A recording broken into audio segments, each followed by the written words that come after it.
You know, sometimes the most revealing moments in government aren't buried in some 1,000-page report. Nope, they happen live, right on the open, in these tense, unscripted exchanges during a public hearing. Today, we're going to deconstruct one of those showdowns. It's a real masterclass in political maneuvering that raises some huge questions about accountability at the very highest levels. And it all kicks off with this one line. This phrase, it just cuts right through all the usual political theater. It's a raw, unfiltered moment of conflict from a Department of Justice hearing. And honestly, it perfectly captures a much bigger battle, one over accountability, transparency, and the power of words themselves. So, on one side, you've got Representative Joe Neguse, a congressman whose whole job is to ask the tough questions. And on the other, you have Attorney General Pam Bondi, the nation's top lawyer. Now, the setting is a formal hearing, but let me tell you, the atmosphere is electric. And Neguse, well, he came prepared with a very precise three-part strategy to make his point. Okay, so the first part of his attack, it all centers on that classic political promise, law and order. Neguse starts by using the Attorney General's own words against her, basically setting a trap with her own public stance on the issue. I mean, you really can't get much clearer than that, right? It's that tough-on-crime talk that sets a very, very firm standard. But Neguse isn't just quoting her for the sake of it. He's using this statement as a launch pad to expose what he sees as a massive contradiction right inside her own department. And who's at the center of this contradiction? Well, it's one person. A new hire at the Department of Justice named Jared Weiss. He becomes the living, breathing example of the very thing Neguse is trying to shine a light on. And then, boom, comes the reveal.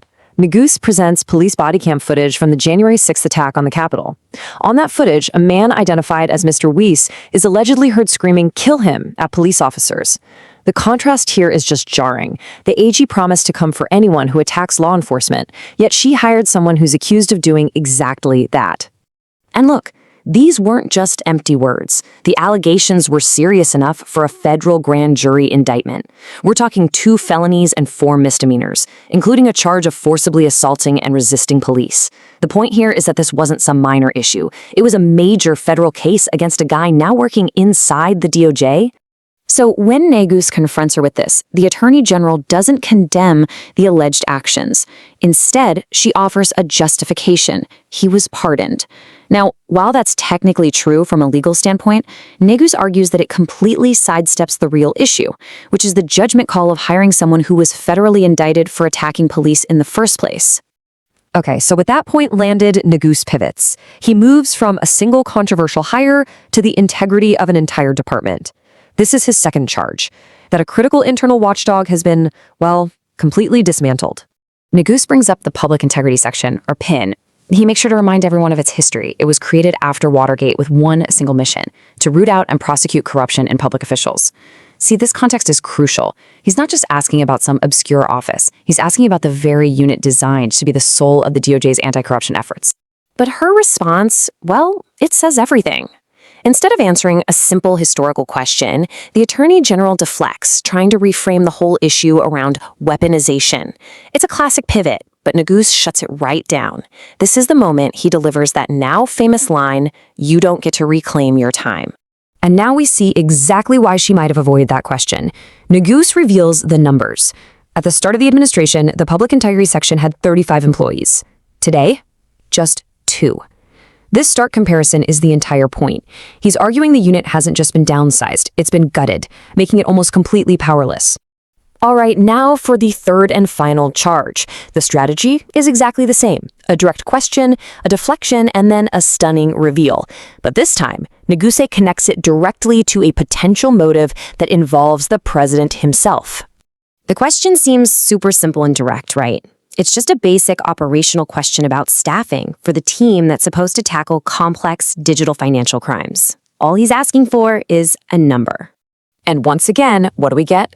A complete deflection. The Attorney General tries to circle back to the last topic, totally refusing to engage with the new question about the crypto team. The tension in the room is just, you can feel it. And you have to wonder, why won't she answer such a basic question? Well, it turns out she can't answer it.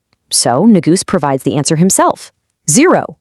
The reason she won't say how many people work there is because the team doesn't exist anymore. It was completely eliminated.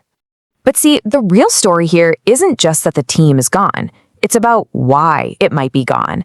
Neguse immediately pivots from the what to the why and suggests a motive for the decision that is, well, politically explosive. And here it is, the explosive conclusion. Neguse alleges that the president has amassed a staggering $1.4 billion through cryptocurrency holdings in just the past year. By eliminating the very team designed to police that space, he implies a massive conflict of interest at the highest level. The suggestion is pretty clear. A key enforcement unit was dismantled, maybe to protect the president's own financial interests. So, what does this all add up to? If we step back from the specific accusations for a second, this entire confrontation was really a small picture of a much larger struggle. It was a battle over the very nature of government oversight and whether powerful officials can truly be forced to answer direct questions. When you really look at the dynamics, it's a clear pattern, isn't it? On one side, you have this systematic line of questioning designed to expose specific actions, and on the other, a consistent pattern of deflection designed to avoid answering. This created a fundamental clash over the power of congressional oversight, putting the DOJ's commitment to transparency to the ultimate test. In the end, this whole exchange leaves us with a lingering question. In a hearing that's designed for accountability, when a direct question is asked and repeatedly avoided, the focus, it shifts. It's no longer about the answer that wasn't given, but about the evasion itself. And it forces all of us to ask, what is being concealed? And more importantly, why?